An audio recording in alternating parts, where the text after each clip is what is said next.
আমাদের জীবনে সব সম্পর্ক ভগবান তৈরি করলেও একটা সম্পর্ক আছে যেটা আমরা নিজেরা তৈরি করি, আর সেটা মন থেকে তৈরি করি।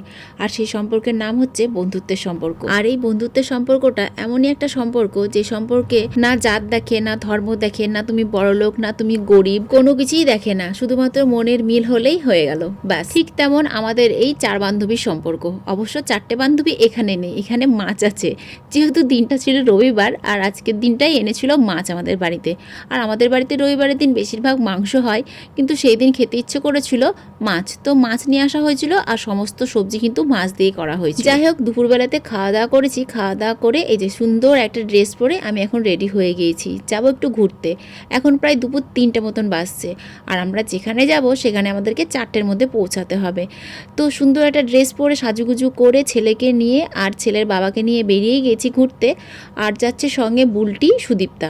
মানুষই তো যাচ্ছে না, যেহেতু মানুষের একটু সমস্যা আছে সেই কারণে মানুষই যাচ্ছে না। বেশিরভাগ ঘুরতে কিন্তু বুলটি, আমি আর সুদীপ্তাই যাই। আর আমাদের ঘুরতে যাওয়াটা বেশিরভাগ সুব্রতদা থাকলেই হয়, তোমরা তো সবাই জানো। আর সব ভিডিওতে প্রায় আমি বলেই থাকি, সুব্রতদা থাকলেই আমাদের ঘুরতে যাওয়া হয়, মানে পরিবার সমেত। তাছাড়া আমরা 3 বান্ধবী তো এখানে ওখানে সেখানে ঘুরেই বেড়াই। তো নসিপুর দিয়ে যাচ্ছিলাম, দেখি ব্রিজের উপর দিয়ে ট্রেন যাচ্ছে।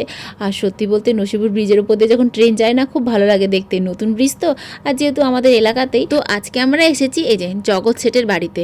আর সত্যি বলতে জানো তো, এইখানে যে জগৎ শেঠের বাড়ি আছে আমি জানতামই না। মানে আমি এখানকার মেয়ে হয়ে আমি জানতাম না যে এখানে একটা জগৎ শেঠ হাউস বলে একটা দেখার মতন জায়গা আছে। তো আমরা অনেক দিন ধরে প্ল্যান করছিলাম যে কোথায় ঘুরতে যাওয়া যাক। তো সুদীপ্তা বলল চ জগৎ শেঠের বাড়ি থেকে ঘুরে আসি। আমি তো অবাক যে এখানে জগৎ শেঠের বাড়ি কোথায়। অবশ্যই এই রাস্তা দিয়ে কিন্তু আমি যাওয়া আসা করি, কিন্তু কোনোদিন আমি লক্ষ্য করে দেখিনি যে এখানে দেখার মতন এরকম সুন্দর একটা বাড়ি আছে। তো সুদীপ্তা বললো আমি চিনি, সুব্রতদা বললো আমি চিনি। তো সেই জন্য আমরা চলে এলাম, এখন টিকিট কাউন্টারে এসেছি টিকিট কাটতে।